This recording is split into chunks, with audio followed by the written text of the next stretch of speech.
कान के बाहों का प्रभाव नारद जी के ऊपर नहीं हुआ। अब नारद जी का जो हो गया तपोबल पूरा हो गया। सज्जनों, हमको संसार में बड़ी समस्या है।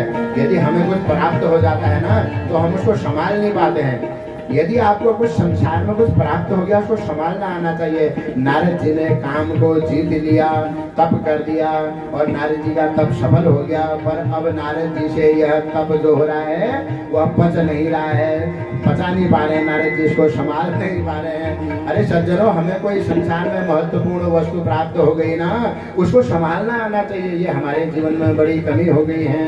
अब नारद जी ने जब तप किया तो सीधे ब्रह्मा जी के पास गए और आज तो रोज पिताजी को प्रणाम करते थे, क्योंकि नारद जी ब्रह्मा जी के मानस पुत्र हैं, इसलिए ब्रह्मा जी को बड़े श्रद्धापूर्वक प्रणाम करते थे। पर आज नारद जी ने तप कर लिया ना, तो तप कर लिया तो नारद जी को आप अभिमान हो गया।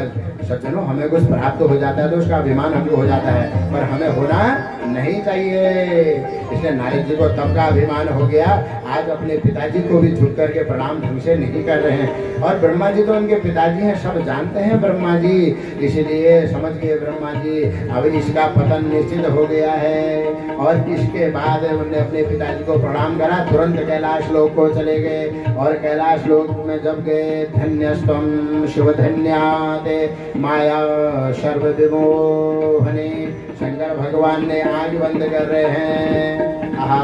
चौधरी जी कह रहे हैं, हे शंकर भगवान आपकी माया बड़ी धन्य है। देखो, नारद जैसा ऋषि भी आज मोहित हो गया आपकी माया से। क्या हुआ? बोले सत्य सर्व माया विमोहनी, आज आपकी माया ने नारद जी को भी अपने जाल में फंसा लिया।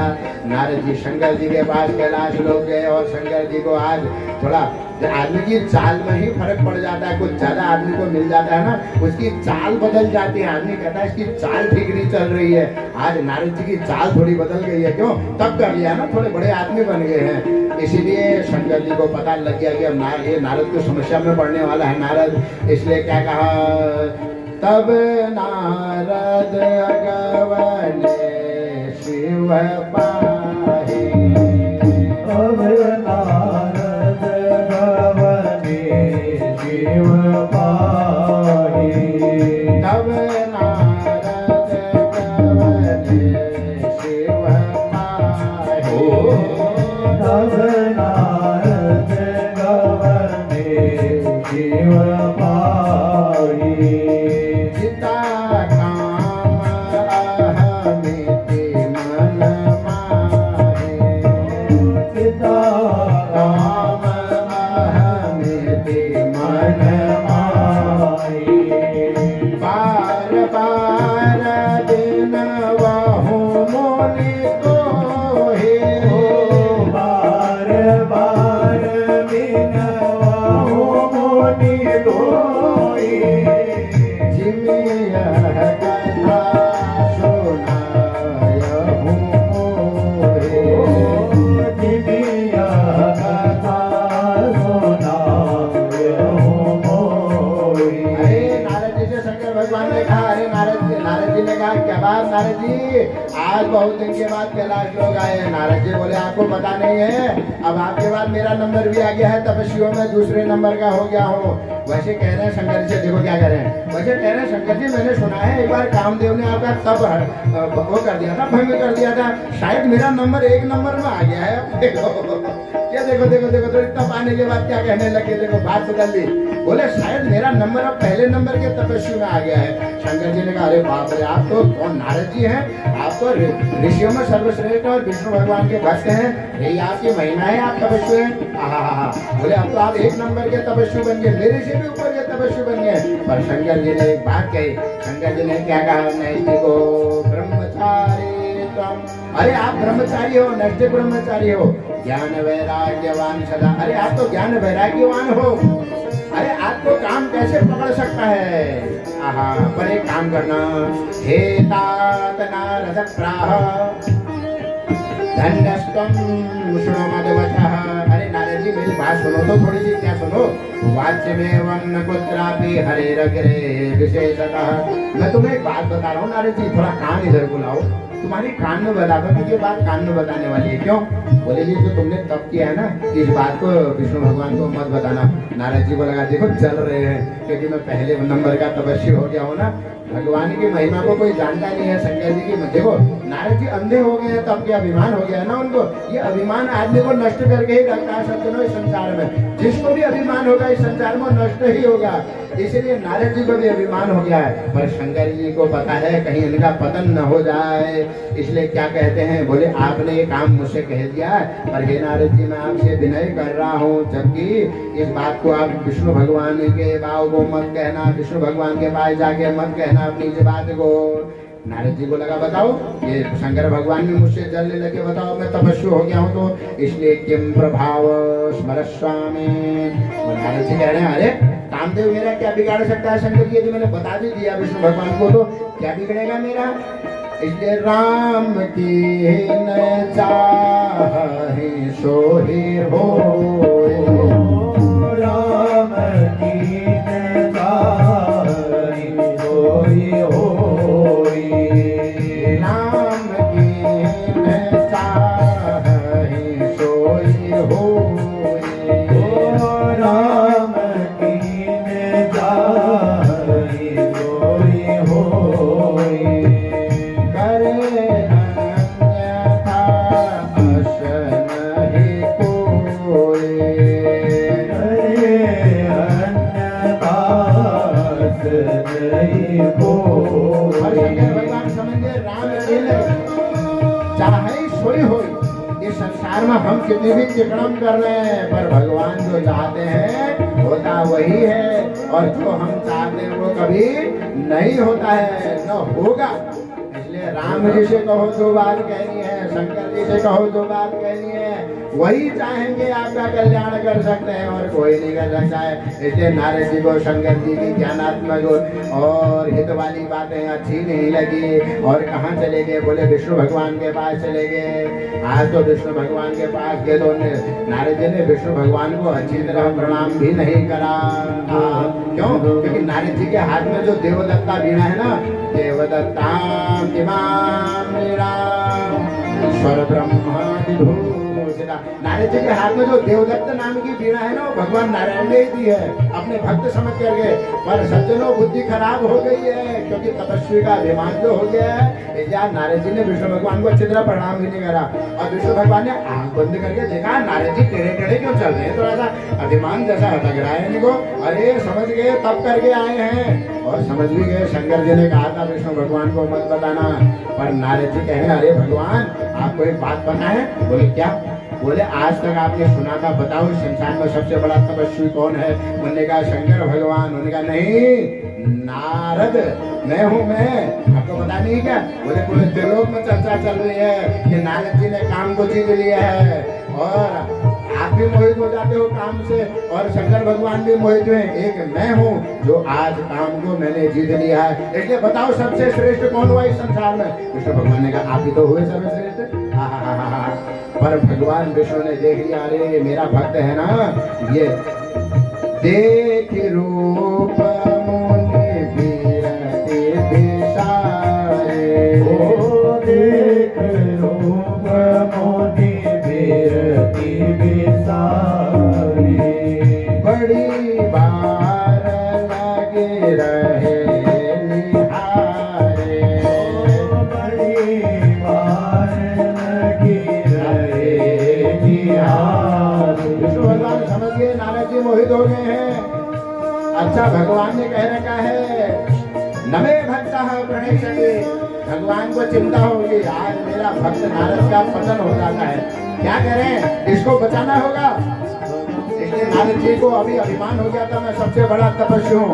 और जैसे नारद जी जाने लगे तो रास्ते में भगवान ने एक नगर का निर्माण कर दिया, और उस नगर का निर्माण कर दिया तो एक मायापति विष्णु नारायण ने नारद की दिशा वाले मार्ग में अपनी माया से 100 योजन का विस्तार एक नगर बना दिया। बड़ा मधुर नगर था। उस नगर के राजा शीलनिधि थे। आहा, नारद जी देखो मोहित हुए, ध्यान से सुनना। भगवान ने तुरंत नगर का निर्माण कर दिया। उस नगर में नारद जी प्रवेश कर गए और नारद जी को अभिमान तो हुआ है मैं बड़ा तपस्वी हूँ, और नगर में चले गए नारद जी। वहाँ शीलनिधि राजा की कन्या है और शीलनिधि राजा ने क्या करा, नारद जी को बैठा करके उनकी पूजा करी और कहा, नारद जी प्रणाम, मैंने सुना है आपने तो पूर्ण कामदेव को भी जीत लिया। नारद जी ने कहा, हाँ हाँ मैं वही हूँ, कामदेव को जीतने वाला नारद। बोले एक मेरी पुत्री है, इसके हाथ को देखो तो इसको वर कौन मिलेगा। देखो भगवान की माया।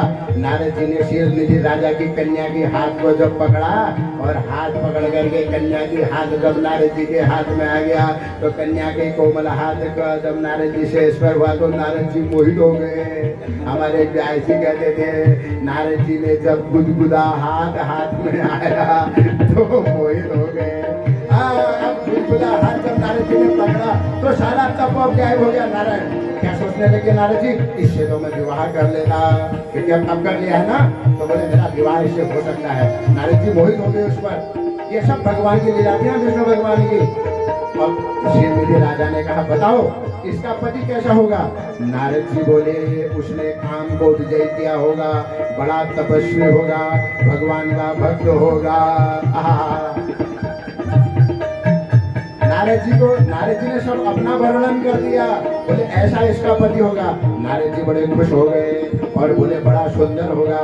पर नारद जी सुंदर कहाँ से थे, उनके सिर में तो जटाएं थी। नारद जी ने कहा, एक काम करता हूँ, भगवान के पास जाता हूँ। अभी भगवान विष्णु के पास आए हैं। बोले भगवान विष्णु के पास जाता हूँ, मैंने सुना है भगवान विष्णु के बड़े अच्छे अच्छे रूप हैं, उनसे एक बढ़िया बढ़िया वाला रूप मांग लाऊंगा और इस शीलनिधि की कन्या विश्व मोहिनी से विवाह कर लूंगा। मोहित हो गए नारद जी। ये वही है तपस्वी जो कह रहे थे मैं शंकर जी से भी बड़ा तपस्वी हूँ। आहा, बोले इसकी भाग्य रेखा तो बता रही है, इसका वर्ण करने वाला निश्चित रूप से काम को विजय करने वाला होगा, सुरश्रेष्ठ होगा। देखो अपने बारे में बता दिया। बोले सुरश्रेष्ठ होगा, देवताओं में सबसे श्रेष्ठ होगा। बोले अपने को रिजल्ट खुद दे रहे हैं नारद जी। आहा, अस्या प्रतिध्रुवम भावी कामजित सुरसत्तमा। बोले इसका पति काम को जीतने वाला हो जाएगा। और नारद जी को एक बात समझ में आ गई। बोले क्या। बोले इस लड़की से मैं विवाह तो कर लूंगा, पर मैं तो धोती कुर्ता माला और हाथ में बीड़ा, गले में और मेरे मस्तक में चटाने, लड़कियों को तो ऐसे रूप पसंद ही नहीं है, ये कहाँ से विवाह करने वाली मैं। चालाक भी है नारद जी। बोले काम करता हूँ क्या। बोले स्त्रियों को सबसे ज्यादा रूप पसंद है, अब आंख बंद करना, रूप मांगू किससे। बोले शंकर भगवान। बोले नहीं, अरे वो तो जी अपना जैसा रूप दे देंगे, उनके पास नहीं जाना है, वो तो सब काम बिगाड़ देंगे, मेरी शादी वादी होने वाली नहीं है, किसके पास जाऊंगा। बोले सौंदर्यम सर्वनारीणाम प्रियम भवति सर्वथा। बोले स्त्रियों को सुंदर पुरुष बड़ा पसंद है। हाँ, माताएं जब कोई लड़का उनको देखने आता है ना, माताओं को तो देखते हैं सबसे पहले टिप टॉप बन के आया नहीं आया है। यदि देखो भैया, ये माताएं की नजर वर्जी पर ही रहती है जब वो लड़की को देखने आता है। ये तो टिप टॉप बन के आया है तो 50% कुंडली तो वहीं पर मिल जाती है। और दूसरे नंबर पर माता जी देखती है, आया काहे में है, काहे में आया, कार में आया है, बहुत अच्छी बात है, काहे में आया, ई रिक्शे में। देखा इसको। अरे एक वर्जी तो बेचारे साइकिल में चले गए लड़की को देखने, हल्द्वानी के वर्जी थे, उनको लड़की देखनी थी, बेचारे सीधे साधे थे पंडित जी, वो साइकिल में लड़की को देखने चले गए महाराज। लड़की की माँ ने तो छज्जे से ही मना कर दिया, बेचारे को अंदर भी नहीं आने दिया। बोले बेचारा साइकिल में आया है, क्या मेरी लड़की को ले जाएगा, क्या मेरी लड़की को पालेगा। और महाराज यदि वर बढ़िया बढ़िया कपड़े पहन के जाए और बढ़िया बढ़िया गाड़ी में जाए और अपना बखान करे कि मेरे पास इतने बंगले हैं, इतने प्लॉट हैं, तो समझ लेना कन्या की माता ने तो उसका वर्ण करना ही करना है। अब बचे पिताजी। इसलिए नारद जी ने कहा सौंदर्यम सर्वनारीणाम। बोले नारियों को तो सौंदर्य बड़ा प्रिय है। इसलिए क्या कहा, सुनना ध्यान से सुनना। कन्या वरयते रूपम। देखो कन्या जो होती है ना, उसको ज्ञान नहीं होता है ना, क्योंकि विवाह करने वाली है ना, अभी जीवन का उसको अनुभव नहीं है। तो कन्या किसके अनुभव से विवाह करती है। बोले अपने माता पिता के, अपने परिवार के लोगों के अनुभव से विवाह करती है। इसलिए उसको इतना ज्ञान नहीं है कि किस लड़के से विवाह करना चाहिए, किससे नहीं करना चाहिए। कन्या वैसे कहते हैं ना, जो विवाह करने वाला होता, हमारे दाजू थे वो कहते थे जो शादी करने वाला होता है उसके आँख कान नाक मुँह सब बंद हो जाते हैं, फिर वो हाँ हाँ हाँ हाँ ही कहता है। बोले नाना नाना नाना नहीं कहता है, हाँ एक हमारे दादी हैं क्या वो ऐसा कहते हैं, बोले जो शादी करने वाला होता है फिर वो सब भूल जाता है इन बातों को, इसलिए कन्या वरयते रूपम, कन्या वर के रूप को अच्छा मानती है। भले ही 2 रुपया कमाता हो, 10,000 की नौकरी करता हो, यदि सुंदर सुंदर बन के गया तो कन्या तो कहती है मैं इससे विवाह कर लूंगी। और बेचारा कुर्ता पैजामे में चले गया, पंडित जी नहीं करूंगी इससे विवाह, पंडित जी है 300-250 रुपये का तो इसने सिलाई दे करके कुर्ता सिला रखा, पैजामा भी टेढ़ा हुआ है, नहीं करेगी। बेचारे पंडित जी देखो यहाँ लाइन में बैठे हुए हैं। एक हमारे पूरन पांडे जी इनने कर लिया, बड़े बुद्धिमान है ना, इनने तो शादी वादी कर ली है, ये बुद्धिमान निकले। और बेचारे हमारे यहाँ प्रदीप जी बैठे हैं, ये बेचारे भी अब इनका भी देखो अब पता नहीं शंकर जी जाने अब देखो यहाँ पर ये लोग हमारे दीपक जी बैठे हैं। महाराज ये इतने बड़े बड़े कलाकार है ना, इनको कभी फोन करना है, कभी खाली नहीं रहते हैं। इनके सामने नौकरी करने वाला क्या क्या होता है, कुछ नहीं होता है। पर क्या करते हो, लड़कियों को तो ये पसंद ही नहीं है। लड़कियों को तो कौन सा पसंद है, बोले डैमेज जीन्स पहनने वाला पसंद है। और जो डैमेज जीन्स पहनने वाला होगा, हो सकता है वो डैमेज ही हो, हाँ ध्यान रखना अरे डैमेज क्या नाम है, डैमेज है ना, हाँ डैमेज जींस। बाप रे बाप, जब मैंने देखा मैंने एक से कह दिया पहली बार देखा। अब हमें क्या पता, हमारा हम तो धोती कुर्ता पहनने वाले आदमी वो फटा फटा पहन के ले आए। हद तो तब हो गया जब हमारे यजमान की कन्या पहन के ले आई। अरे मैंने कहा बहना ये फटी जींस क्यों पहन ली? अरे बोले गुरुजी ये बहुत महंगी है, दिल्ली से मंगा रखी मैंने। बोले क्या है? बोले डैमेज जींस है। डैमेज? अरे मैंने कहा दुकानदार के वहाँ चूहे ने काट दिया होगा इसको। और दुकानदार बड़े चालाक होते हैं, उन्होंने कहा जो चूहे की काटी हुई जींसों को बेचे कैसे, उन्हें डैमेज जींस निकाल दी। जाओ अब फटे पुराने सब बिक रहे हैं, तुम्हारे घर में कोई जींस बची हुई है तो दुकानदार को दिया ना, फटे में बिक जाएगी, वो बढ़िया करके धोएंगे प्रेशर मार करके, डैमेज जींस के नाम से बिक जाएगी। तो कन्या तो उसको पसंद करता। और डैमेज जींस भी कैसी? बोले न ऊपर से कमर में जाती है ऊपर को, नीचे पाँव में तो ऐसा लगता है कि टेलर ने थोड़ा काट दिया गलती से बड़ा अजीब सा लगता है महाराज। घुटनों से थोड़ा नीचे नीचे जीन्स होती है। अब मैं जब उनको पहना देखता हूँ तो मुझे बड़ी असहज होती है कि इस बेचारे ने इसको इतनी टाइट कपड़े को पहना कैसे होगा। और वो कहता है गुरुजी नहीं नहीं इसको नैनो का क्या, नैनो नैरो, अरे नैरो कहते हैं इसको अरे मैंने कहा नैरो, बोले बड़ी महंगी है। अरे मैंने कहा तुम्हारी दुर्गति हो गई है, ये नैरो वैरो कुछ नहीं है, ये दुकानदार के वहाँ ये छोटी पड़ गई थी। ये जो बिजनेस करने वाले लोग होते हैं बड़े बुद्धिमान होते हैं, उनने कहा ये तो बर्बाद हो जाएंगे, कपड़े कहाँ जाएंगे। उनने कहा इसलिए फटा भी बेचो, छोटा भी बेचो। अब उनकी दुकान में एक कपड़ा आ गया बड़ा वाला, क्योंकि कभी कभी कपड़ा बच जाता है तो चौड़ा बच जाता है। उनने कहा माताओं के लिए प्लाजो बना दो इसका क्योंकि प्रदीप जी को कपड़ा काम का ही नहीं हुआ। बिजनेस करने वाले बड़े बुद्धिमान होते हैं। अब हम हमारे दादाजी पहले पहनते थे और हमको शर्म आती थी कि हमारे दादाजी ने चौड़ा पैजामा पहन दिया। अरे दादाजी ऐसा पैजामा पहन रहे हो। आज देखो सारी माताएं उस पैजामे को पहन के घूम रही है दुनिया में, और महाराज बड़ी मांग है उसकी। और जिसकी घरवाली ने प्लाजो नहीं पहना वो नाराज हो जाती है महाराज। एनिवर्सरी के दिन तो उसको देना पड़ेगा एक प्लाजो। अब बेचारी जो माताएं थोड़ी अच्छी अच्छी दिखती हैं उनको तो प्लाजो अच्छा लगता है, जो बेचारी थोड़ी पतली पतली है उनको तो ऐसा लगता है कि किसी भीमल के पेड़ में लटका दिया है कपड़े को ऐसा भी कहना पड़ता है ना, विनोद है। देखो ये कथाओं में यही तो विनोद है। आहा देखो माताएं अभी आई कितनी अच्छी लग रही हैं, साड़ी और बढ़िया सौभाग्यवत। कल मैं माताओं को देख रहा बड़ी सौभाग्यवत ओढ़ करके आती हैं। हम लोग अपनी संस्कृति को भूल गए हैं। देखो मैं कैसे बैठा हूँ आपके सामने, माला लगा के दुपट्टा लगा करके बढ़िया बैठा हूँ ना। तो आप लोग भी तो अपने घर में रंगाली पिछोड़ ओढ़ के यहाँ आ सकते हो। ये रंगवाली पिछोड़ कब ओढ़ोगे? अरे ऐसे ही शिवपुराण आदि में तो ओढ़ोगे। कल सारी माताएं ओढ़ करके आओ, देखो यहाँ कैसा दिखने लग जाएगा, समाज को एक दिशा मिलेगी। और हम लोग ऐसे कपड़ों को पहन रहे हैं जिन कपड़ों का कोई महत्व ही नहीं है। खैर आपकी इच्छा है, श्रद्धा है, मैं तो ऐसे विनोद वसात कह रहा हूँ, कोई नाराज मत होना। ऐसा कहना पड़ता नहीं तो आप लोगों को नींद आ जाएगी।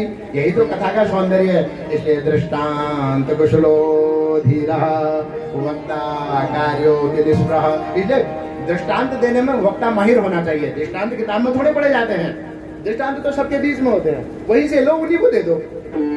ऐसे लाना तोड़ना पड़ता है, पढ़ने वढ़ने की जरूरत नहीं है। अब हमारे प्रदीप जी हैं, इनके भी समय आ रहा है सब बनाने का। अब वैसे डैमेज नहीं पहनते। हाँ तो कहने का मतलब है माताओं को कौन सा पसंद आता है? बोले डैमेज वाला पसंद आता है। यदि भले वो वर शरीर से डैमेज हो पर डैमेज जीन्स में ना हो। कन्या वरयते रूपम, ये श्लोक बहुत अच्छा है।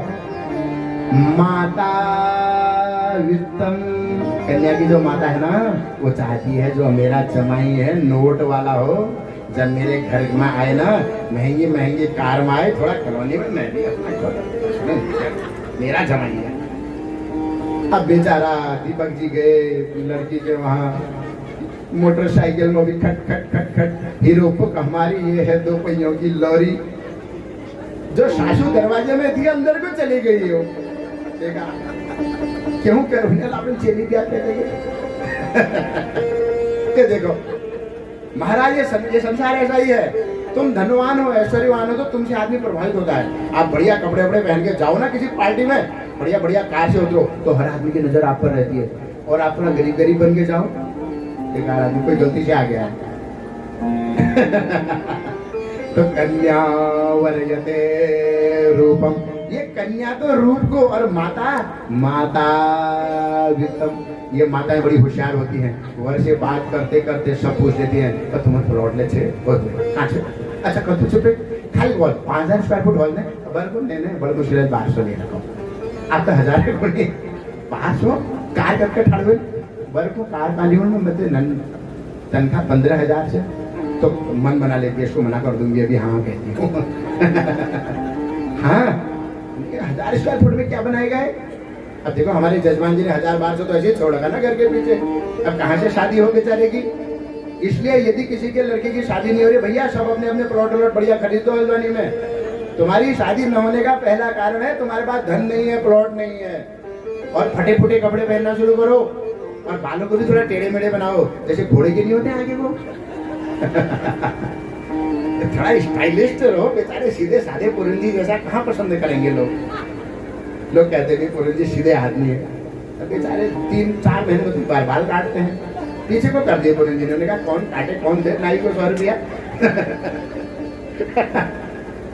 अब दीपक भाई को अकल आई है, इसलिए दीपक भाई ने आजकल बराबर हर हफ्ते में काटने शुरू कर रखे हैं। इसको पता लग गया क्योंकि मैंने मेरा ही प्रवचन सुन लिया ना।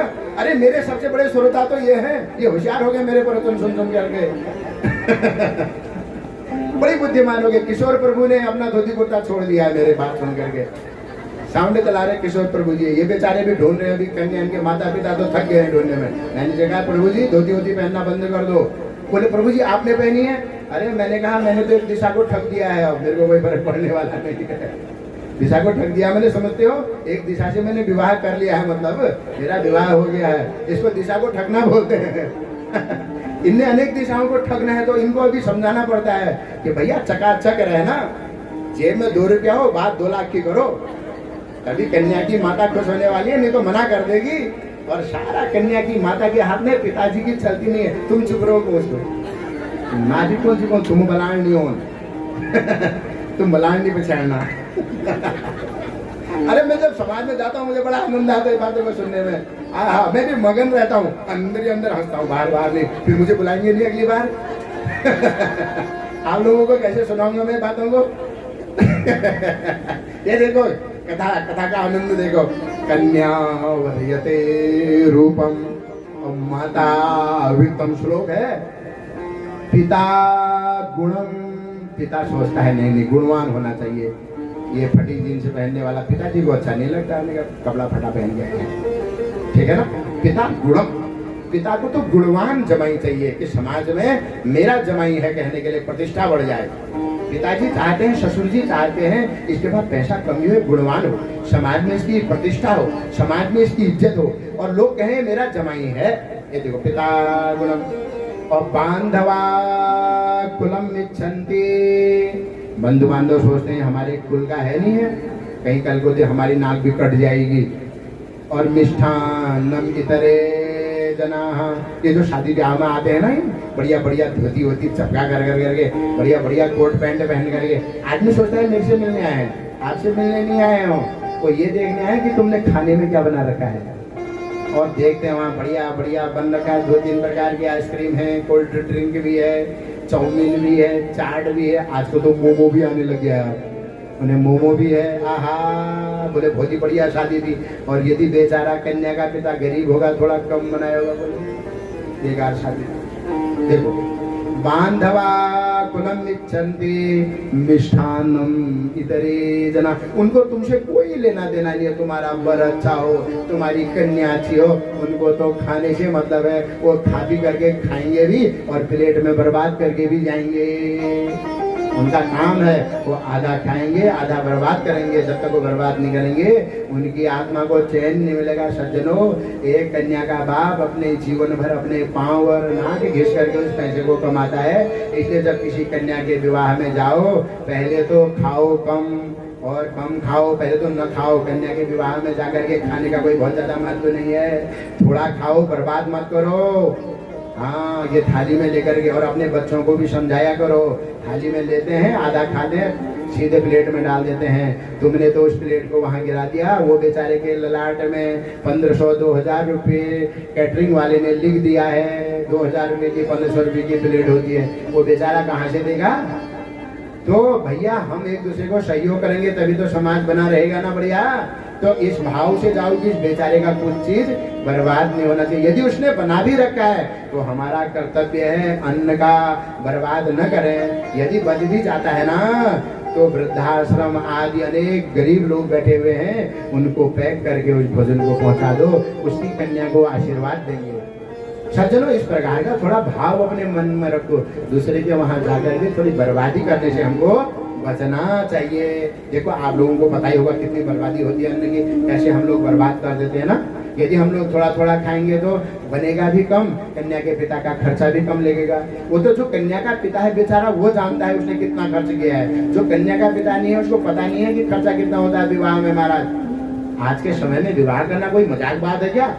ऐसा युग आ गया है। पहले से घरों में विवाह हुआ करता था, तो बैंक्वेट हॉल की परंपरा शुरू हो गई है साहब। और बैंक्वेट हॉल में पाँव रखने के 1 से 1.5 लाख रुपए होते हैं। उसके बाद फिर खाने के होते हैं। उसके बाद यदि 500 प्लेटें होती हैं तो ऐसे जब आप वहाँ डालते रहते हो ना, वो प्लेटें 700 हो जाती हैं घर को आते समय। वो बेचारे को 1-2 लाख रुपए और भरने पड़ते हैं। मैंने देख रखे हैं ऐसे लोग, तब कह रहा हूँ, खाली नहीं कह रहा हूँ, मैं ऐसी कोई बात नहीं बोलता हूँ। यदि हम इस सब बातों का ध्यान रखेंगे तो दूसरे लोगों को क्या होगा? लाभ होगा। हमने भाव रखना चाहिए। इसलिए बांधवा कुलम इच्छन्ति मिष्ठान्नम चातरे जना। नारद जी बड़े होशियार हैं। नारद जी ने क्या करा? विष्णु भगवान के पास गए और विष्णु भगवान को जाकर के प्रणाम करा। दिवा पश्यति नो लूको रात्रो पश्यति न वा यशः अपूर्वः कोऽपि कामान्धः दिवानक्तं न पश्यति। दिवा पश्यति नो लूको, उल्लू को दिन में नहीं दिखता है। और रात्रौ पश्यति न वा यशः, कौवे को रात को नहीं दिखता है। पर जो कामी व्यक्ति होता है अपूर्वः कोऽपि कामान्धः, जो कामांध होता है न उसको दिन में दिखता है न उसको रात को दिखता है। इसलिए नारद जी काम के वेश में आ गए हैं, काम का वेग आ गया है। और अभी थोड़ी देर पहले ना विष्णु भगवान से कह रहे थे, मैं पृथ्वी का पूरे संसार का 1 नंबर का तपस्वी हूँ। विवेक भ्रष्टानां भवति निपिपातः शतमुख। जिसकी बुद्धि खराब हो गई ना, उसका विनाश अवश्यम भावी है। अब नारद जी विष्णु भगवान के पास चले गए और विष्णु भगवान से अब धीरे से बात कह रहे हैं। विष्णु भगवान, दीवालों के भी कान होते हैं, मैं बात को थोड़ा धीरे से कहना चाह रहा हूँ आपको। अरे क्या कहना चाह रहा हूँ? विष्णु भगवान तो सब जानते हैं ना, लीला कर रहे हैं। विष्णु भगवान ने कहा, नारद जी बताओ बताओ क्या बात है? बोले, क्या कहूँ मैं? आपन रूप देहु प्रभु मोहे। आपन रूप देहु प्रभु मोहे। आपन रूप देहु प्रभु मोहे। आपन रूप देहु प्रभु मोहे। आन भांति नहीं पावो ओहे। आन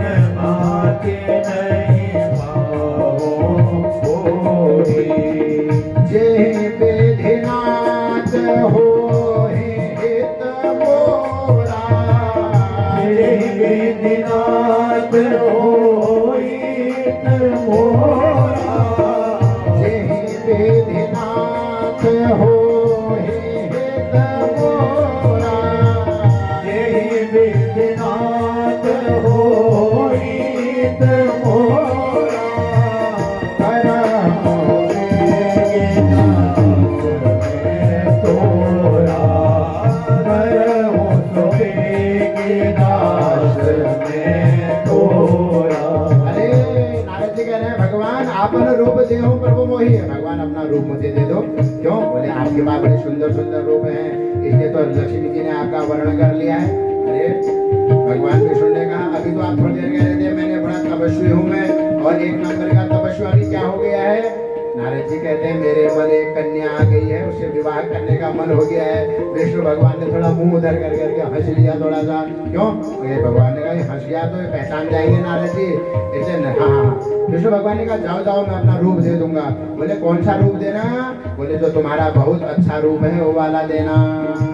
भगवान ने कहा हाँ मेरा जो सबसे सुंदर मुंह है वो दे दूंगा। पर आगे क्या कहा नारद जी ने? यही विधि नाथ हो ही मोरा। हे विष्णु भगवान जैसे मेरा हित हो ना वो काम आप मेरे लिए कर देना। और भगवान तो जानते हैं नारद जी की दशा खराब होने वाली है, और भगवान को पता है नारद जी